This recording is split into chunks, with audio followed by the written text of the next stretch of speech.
안녕하세요. 한국체면치유연구소장 김용국입니다.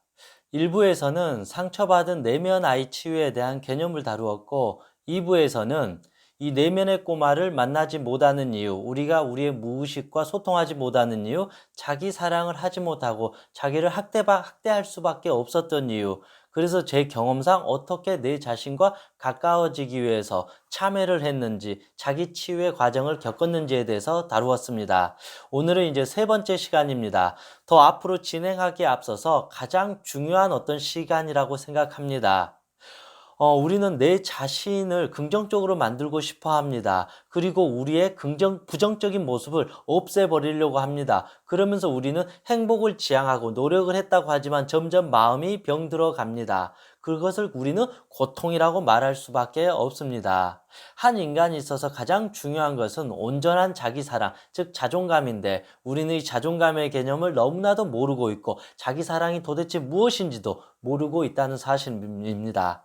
오늘의 어떤 강의를 잘 듣게 되면 진정한 자기사랑이 무엇인지, 진정한 긍정이 무엇인지, 나에 대한 수용, 나에 대한 인정이 무엇인지, 그리고 앞으로 내가 내 자신을 어떻게 대해야 될지, 왜 내가 이렇게 마음의 병을 갖고 평생 고통을 받고 살아왔는지에 대한 어떤 전반적인 이해 및 즉 해결책을 찾을 수 있으리라 생각합니다. 오늘의 주제는 꼬마와 엄마입니다. 한 여성이 있었어요. 좋은 부모 밑에서 항상 사랑을 받고 태어났습니다. 너무나도 예뻐요. 수많은 사람들로부터 부러움을 삽니다. 그러면서도 머리도 너무 똑똑해서 공부도 잘했어요. 명문대를 들어갔어요. 정말로 커리어 우먼으로 승승장구하면서 살아갑니다. 또 좋은 남자를 만났어요. 잘 나가는 의사입니다.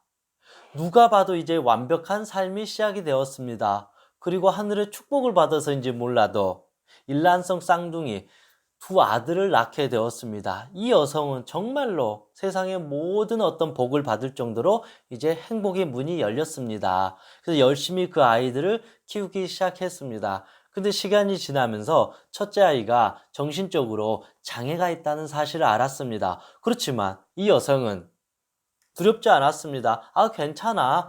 첫째 아이도 장애가 있는 첫째 아이도 사랑스럽고 둘째 아이도 똑같이 사랑스럽다. 그렇게 그 여성은 살아갔는데 그 여성의 유일한 단점 중에 하나가 자존심이 세다는 것입니다. 남에게 조금이라도 부족하고 약하고 안 좋은 모습을 보이는 게 너무나도 큰 상처이고 트라우마입니다. 다소의 완벽주의가 있었습니다. 처음에는 이 첫째 아이, 둘째 아이 데리고 밖을 자주 돌아다녔는데 자꾸 이야기하다 보니까 사람들이 첫째 아이를 걱정해하는 거예요. 어머니, 얘 좀 이상한 것 같아요. 얘 왜 이렇게 말이 어눌하나요? 둘째 아이는 너무나도 똑똑하고 명석하고 예쁜데 첫째 아이는 조금 이상한 것 같아요. 자꾸 그러니까 이 어떤 여성 입장에서는, 이 엄마 입장에서 점점 그게 상처가 되고 창피할 수도 있고 화가 나기도 하고 짜증이 납니다.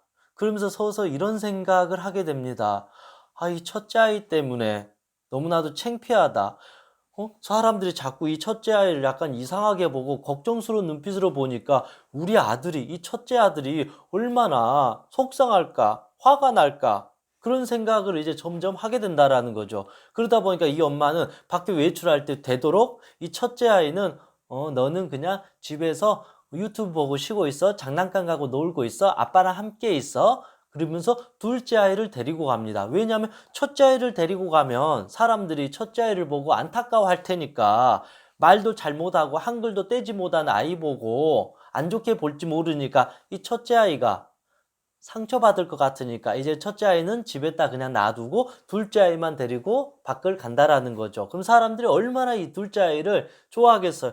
정말로 천재 같아요. 얼마나 이렇게 기분이 좋으겠어요. 공부도 잘하고 똑똑하고 정말 잘생겼네요. 그렇게 이 엄마는 살아간다라는 거죠. 그런데 마음이 조금 찜찜해요. 왜냐하면 첫째 아이를 항상 놔두고 갔으니까. 첫째 아이는 엄마 나도 데리고 가. 나도 둘째 아이 얘랑 같이 밖으로 나도 놀러 가고 싶어라고 하는데 아니야. 사람들이 너를 뭐라 그러면 너 상처받을 것 같아. 엄마는 너를 위해서 그러는 거니까 그냥 방 안에서 유튜브 보고 있어. 그냥 장난감 놀고 있어. 장난감하고 그렇게 하고 이제 한다라는 거죠. 근데 이 엄마는 조금씩 마음이 좀 불안해요. 내가 너무 심한 게 아닌가? 아니야. 아이가 상처받을지 몰라. 괜히 이런 모습 보여가지고 아이의 자존감이 약해지고, 그리고 또 나도 너무나도 스트레스 받아. 나도 짜증나. 나도 화나. 자꾸 사람들이 그렇게 보니까 나도 대답해야 되니까 나도 싫어. 당연한 거야. 그렇게 이제 살아가게 된다라는 거죠. 근데 또 이제 시간이 지나니까 이제 사람들은 이제 한 번씩 이제 초대하는 사람들이 있을 거잖아요. 이 사람도 오고 저 사람도 하고. 그래서 처음에는 사람들한테 첫째 아이와 둘째 아이를 또 소개시켜 주는 거죠. 아, 얘 우리 첫째 아이예요. 얘는 이렇고 저렇고. 둘째 아이는 너무나도 똑똑해요. 이게 첫째 아이는 그냥 놔두는데 둘째 아이에 대해서 엄청나게 칭찬하게 된다라는 거죠. 그러니까 사람들이 또 이제 첫째 아이에 대해서 약간 또 걱정하는 거, 얘는 조금 말을 잘 못하는 것 같아, 얘는 좀 이상한 것 같아, 뭐가 좀 부족한 것 같아요? 이런 식으로 어떤 느낌을 또 주니까 이 엄마는 또 상처를 받는 거죠. 그러겠죠. 또 이 엄마는 이제 또 이런 생각을 하게 될 수밖에 없습니다. 아, 사람들이 우리 첫째 아이를 좀 약간 걱정스럽게 보고 자꾸 이상하게 보는 것 같아. 그러니까 우리 아들이 얼마나 상처받을까. 나도 너무 속상해. 화가 나. 왜 이 아이는 약간 부족하고 약간 못나 보이지? 왜 어눌하지? 왜 똑똑하지 못하지? 안 되겠다. 다음에는 우리 아이들을 위해서, 첫째 아들을 위해서 사람들이 집으로 초대하게 되면, 사람들 오게 되면 이 첫째 아들을 그냥 지하실에서 그냥 숨어 있으라고 해야 되겠다. 그래야지 우리 첫째 아들이 상처 안 받을 테니까. 그래야지 나도 스트레스 받지 않고 기분 좋게 사람들을 만날 수 있으니까. 그래서 이제 사람들을 이제 다시 이제 초대하게 되는데, 이제 둘째 아들만 옆에 데리고 있는 거죠. 아, 이게 얘 우리 아들이에요. 정말로 얘는 똑똑하고 이번에 시험을 봤는데 1등이에요. 얘는 축구도 잘하고 운동도 잘하고 정말로 IQ가 130 이상이나 돼요. 정말 대단해요. 아유, 어머니 정말로 행복하시겠어요. 그렇게 이제 그 엄마는 계속 이제 둘째 아들을 자꾸 자랑하면서 이렇게 살아가게 된다라는 거죠. 근데 시간이 지날수록 이 엄마의 마음은 어떨까요? 항상 뭔가 모르게 답답하고 불안해요. 뭔가 내가 죄를 지은 것 같고, 뭔가 사람들을 속이는 것 같고, 내 자신도 속이는 것 같고, 내가 정말로 이게 잘하는 짓인가? 내가 이렇게까지 해야 되는 건가? 그러면서도 이런 생각하죠. 아니야. 내가 잘하고 있는 거야. 괜히 사람들 앞에서 이 첫째 아들, 이 좀 문제 있는 이 아들 보여줬다가 아들이 큰 상처를 받을 거야. 나도 상처받고, 이게 오히려 엄마로서 더 잘하는 거고 아들을 지켜주는 거야. 그래서 처음에는 사람들이 오면 이 첫째 아들을 데리고 지하실로 데려가죠. 이게 다 너를 위한 거야. 너는 이 지하실에서 그냥 쉬고 있어. 엄마가 맛있는 거 많이 해줄 테니까 사람들 갈 때 동안은 넌 여기서 그냥 조용히 즐겁게 그냥 있어. 그럼 첫째 아들은 엄마 싫어. 나도 밖에 가서 뛰어놀고 싶어. 왜 그래? 막 그런 식으로 막 짜증내니까 내 말 들으라 그랬지. 다 이게 너를 위한 거야. 너가 이렇게 나서면 사람들이 너를 창피해하고 너를 이상하게 볼지 몰라. 이게 다 너를 위한 거니까 아무 말 하지 말고 엄마 말 들어. 이런 식으로 자꾸 이 아들에게 이제 말을 한다라는 것입니다. 차라리 넌 여기서 지하실에서 그냥 숨어 있는 게 나아. 그냥 여기에 있는 게 훨씬 너한테도 좋고 나한테도 좋고, 이게 엄마가 할 수 있는 최선이야. 안 그러면 너 엄청나게 상처받아. 그래서 지하실에서 이제 혼자 놀고 있어. 사람들이 불러도, 첫째인 너를 불러도 대답도 하지 말고 나오지 마. 그냥 여기서 너는 가만히 있어. 절대 말 안 하는데 엄마가 부를 때까지 너는 이 지하실 속에서 나오지 마. 다 너를 위한 거야. 나오면 너 큰일 날지 몰라. 절대 네 스스로 문 열고, 지하실에 문을 열고 위로 올라오지 마. 그러면 큰일 날 줄 알아. 거실로 올라오지 마. 엄마 말 무조건 들어야 돼. 첫째 아들은 그래서 이렇게 말하는 거죠. 알았어. 엄마가 부르면 그때 나갈게. 나 그냥 여기서 조용히 숨어 있으면 되지? 그럼 엄마가 나 많이 사랑해주고 나 많이 예뻐해 줄 거잖아. 엄마 나 그냥 엄마 말대로 쥐 죽은 듯이 가만히 있을게. 엄마 나 술래할 테니까 나중에 엄마 끝나면 나 찾으러 와줘. 나 엄마 말 믿을게. 그래. 엄마 말 듣고 거기서 가만히 있어. 그렇게 하는 거죠. 그렇게 이제 그 엄마는 사람들이 올 때마다 첫째 아들을 지하실에 자꾸 숨기게 된다라는 거죠. 근데 가끔씩 아이가 막 소리 지르고 막 그냥 나가고 싶다고 막 문을 열고 들어오니까 나중에는 열쇠를 잠궈 버리는 거죠. 너 엄마가 나오지 말아 했잖아. 그러면서 자꾸 이제는 이 엄마는 자꾸 첫째 아들한테 화를 내고 짜증나는 거죠. 너 때문에 속상해 죽겠어. 나도 이게 내가 좋아서 그러는 거 아닌지 알아? 나도 화가 나. 나도 속상해. 이게 다 너 때문이야. 네가 좀만 똑똑하고 좀만 더 잘나고 그러면 엄마가 이렇게 하지도 않지. 다 너 때문이야. 이런 식으로 매일 어느 순간은 엄마가 이 첫째 아들을 점점 괴롭히고 화내고 더 이 지하실 속에서 계속 있으라고 강요를 하게 되는 겁니다. 그렇게 지하실 속에다가 아이를 놔두고 열쇠를 잠궈버리고 엄마는 거실로 와서 행복하게 여기서 살아가게 된다라는 거죠. 이 둘째 아들을 사람들 앞에 자랑하면서 그리고 둘째 아들의 손을 잡고 밖을 나가서 정말로 예전처럼 행복하게 완벽한 삶을 살아가게 된다라는 거죠.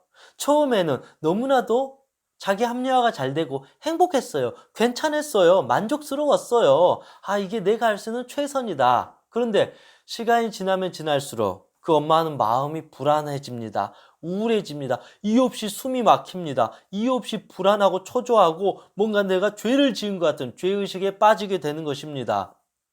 저녁 내내 이제 잠을 못 자요.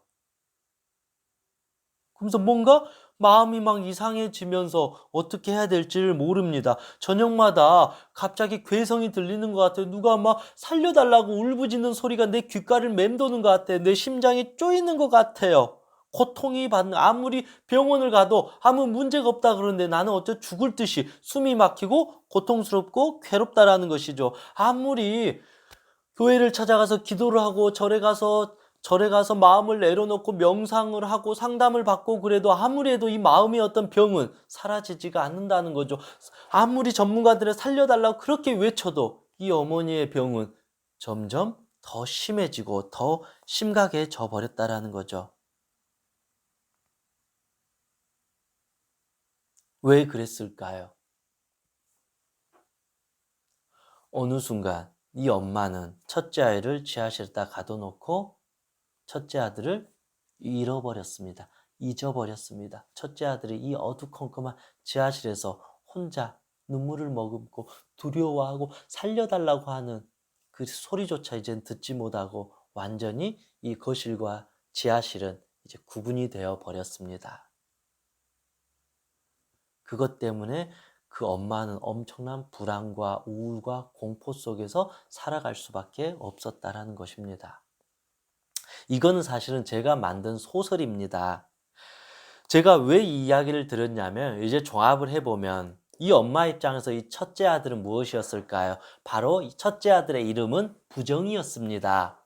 둘째 아들의 이름은 무엇이었을까요? 긍정이었습니다. 첫째 아들은 이 자체를 그냥 싫어하기 때문에 부정이라고 이렇게 간주를 하면서 이거를 어두운 지하실 쪽에다가 숨겨버리고 없애버리려고 했던 것입니다. 둘째 아들은 이 긍정이의 너무 좋은 모습이에요. 화려한 모습이에요. 사람들한테 보여주고 싶은 모습이에요. 그래서 이걸 긍정이라고 계속 이렇게 띄우고 살았던 거죠. 그러면 이제는 행복했어야 되는데 점점 불행해지고 고통은 심해지고 나중에는 심각한 정신병에 걸려버렸다라는 것입니다. 이제 좀 이해되시나요? 긍정과 부정. 사실은 우리는 긍정과 부정을 잘못 이해하고 있습니다. 어떻게 보면 생각해 보세요. 첫째 아들이 정말로 부정이가 맞나요? 둘째 아들이 정말로 긍정이가 맞나요? 그건 사실은 아니라는 것입니다. 이 엄마 입장에서는 첫째 아들도 너무나도 소중한 아들이고 둘째 아들도 너무나도 소중한 아들인데 이 남한테 비춰지는 좋은 모습만 보이려고 하다가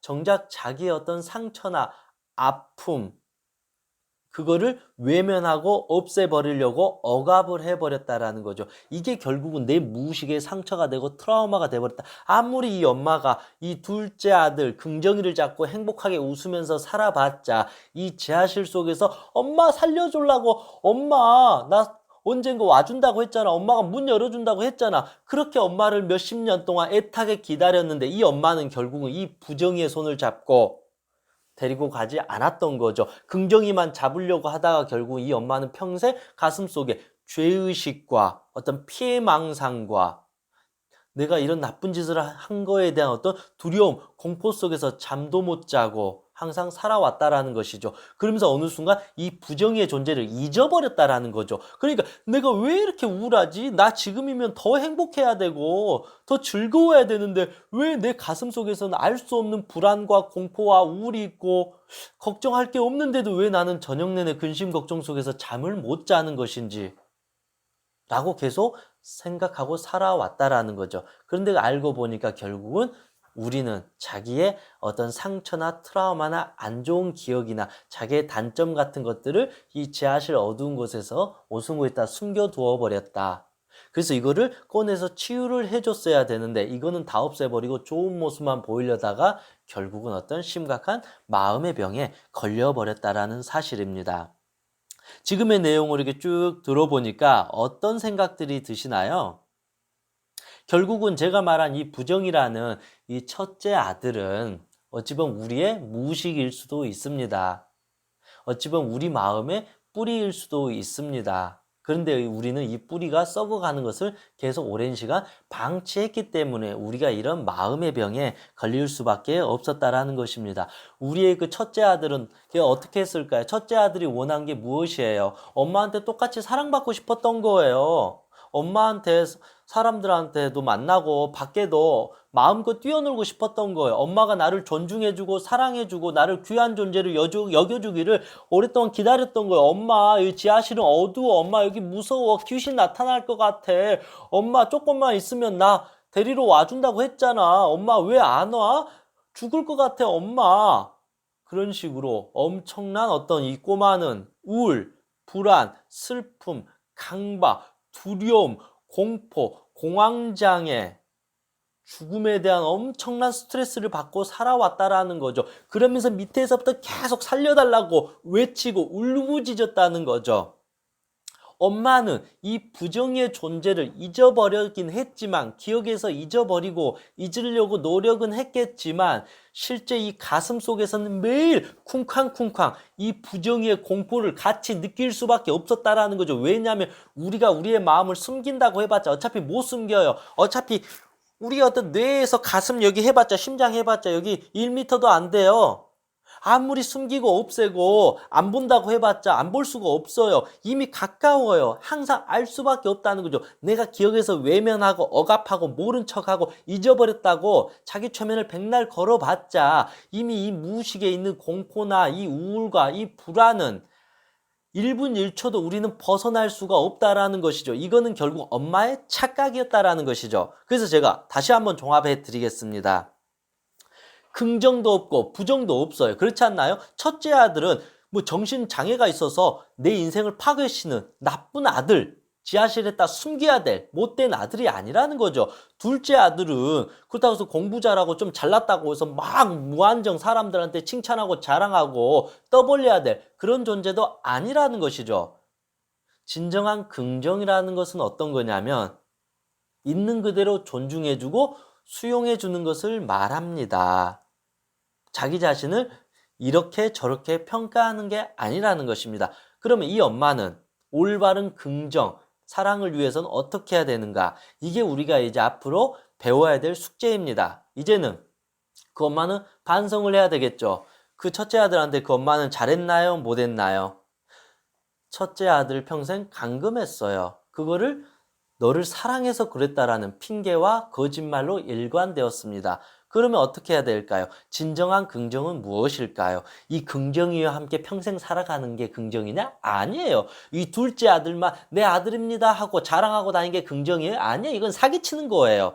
진정한 긍정은 무엇이냐면 자기의 어떤 단점, 자기의 숨기고 싶은 부분, 자기의 약점을 숨기거나 없애는 게 아니라 그대로 지하실로 내려와서 첫째 아들의 손을 잡고 데리고 나오는 거예요. 그래서 사람들이 왔을 때 이 첫째 아이를 숨기려고 하는 게 아니라 우리 아들은 조금 뭐 배우는 건 좀 느리고 말투는 좀 어눌하지만 얼굴 보세요. 얼마나 이게 천진난만하고 정말로 저는 이 첫째 아들을 보면 너무너무 행복해요. 저에게는 가장 소중한 선물이고 신이 주신 정말로 축복이라고 저는 정말로 생각합니다. 사람들이 얘 좀 이게 어눌하고 그래서 걱정되지 않으세요? 이게 왜 걱정돼요? 이 아이는 존재로서 저는 너무 좋아요. 정말 그런 생각 하지 마세요. 아들아, 걱정하지 마. 엄마는 너를 끝까지 존중해주고 사랑해주고 나는 너의 그대로의 모습이 너무 좋아. 그러니까 너도 위축되거나 창피하거나 너를 어떤 막 학대하거나 절대 그렇게 하지 마. 엄마랑 밖에도 또 놀러 가자. 봐봐, 괜찮아. 이런 식으로 진정한 긍정이라는 것은 자기의 좋은 점만 드러내는 게 아니다. 이거는 사기치는 거다. 자기의 마음을 가지고 장난치는 것이다. 진정한 긍정이라는 것은 어떤 거냐면 내가 생각했던 부정적인 모습, 수치스러운 모습, 창피했던 모습, 상처, 아픔, 고통 이러한 것들을 있는 그대로 드러내고 수용해 주는 게 긍정이다. 즉 긍정은 부정조차도 수용하는 게 긍정이다. 이 부정의 반대가 긍정이 아니라는 거죠. 그건 우리가 생각하는 착각이에요. 이 긍정의 반대가 부정이고 부정의 반대가 긍정이고 이게 아니고 진정한 긍정은 이 부정적인 나의 모습조차도 약한 모습조차도 나의 상처조차도 그대로 수용할 수 있는 포용할 수 있는 이 어떤 따뜻한 마음, 사랑의 마음, 이 자비로운 마음이 진정한 긍정이다. 그것을 우리는 수용이라고 하는 것입니다. 그럴 때 비로소 우리의 자존감이 강해지는데 우리는 되도록 안 좋은 모습은 숨기고 없애고 지하실 속에 딱 가두려고 하고 자기의 좋은 점, 장점 아니 오히려 더 포장된 모습, 착한 사람처럼 보이려고 양심 있는 사람처럼 보이려고 하고 더 위대한 사람처럼 더 자랑하고 잘난 척하고 이걸 우리는 긍정이라고 하는데 이거는 냉정하게 말 이거는 사기치는 거다. 오히려 어찌 보면 이 어떤 나의 약한 점을 오히려 인정해주고 수용해주는 게 진정한 긍정이 된다. 이 긍정이 되었을 때 우리가 기존에 갖고 있는 나의 어떤 좋은 점도 더 긍정으로 승화될 수 있다. 오늘 긴 이야기를 다뤘는데 이 엄마와 이 꼬마 아들의 이야기를 보고 여러분들은 어떤 생각을 하게 되었나요? 제가 사실은 저의 어떤 단점을 없애버리려고 하고 죽여버리려고 하다가 그러면서 저는 긍정적인 사람이 되려고 했는데 정작 긍정적인 사람이 되기는커녕 내가 내 자신한테 사기나 치는 가장 못된 그리고 내 자신을 학대하고 내 자신의 무의식을 숨겨버리려고 하는 그런 어떤 하면서 그렇게 마음의 병만 잔뜩 저는 얻었던 것 같습니다. 그래서 결국은 자기 사랑이라는 것은 자존감이라는 것은 결국은 나의 어떤 좋은 점만 받아들이려고 하고 나쁜 점을 없애려고 하는 게 아니라 있는 그대로 자기의 모습을 수용하는 것이다. 그래서 우리는 이제 어떻게 해야 되는가? 이제는 지하실의 문을 열고 열쇠를 따서 그 안에서 벌벌 떨고 있는 어린 꼬마의 손을 잡고 이제 데리고 와서 이 꼬마를 행복하게 해줘야 된다. 이게 바로 비로소 자존감과 자기 사랑으로 연결되는 가장 중요한 뿌리이자 핵심이 될 것입니다. 이 느낌을 잘 이해하고 이거를 잘 실천한 사람은 이제 비로소 이 어떤 몇십 년 동안 지하실에서 고통받은 이 꼬마를 더 치유해 줄 수 있고 이 꼬마가 갖고 있는 이 무한한 잠재 능력을 더 발휘할 수 있는 그 어떤 기회를 얻게 될 수 있다. 저는 그런 생각을 해봅니다. 이제는 이제 다음 시간으로 이 어떤 상처받은 내가 그동안 부정이라고 여기고 숨기고자 했던 이 아이의 손을 잡고 이 아이에게 어떻게 대화해주고 이 아이를 어떻게 사랑해주고 어떻게 치유해야 될지 그 부분을 다루어 보도록 하겠습니다. 긴 시간 시청해 주셔서 감사합니다. 이상 행복체면사 청명이었습니다. 수고하셨습니다.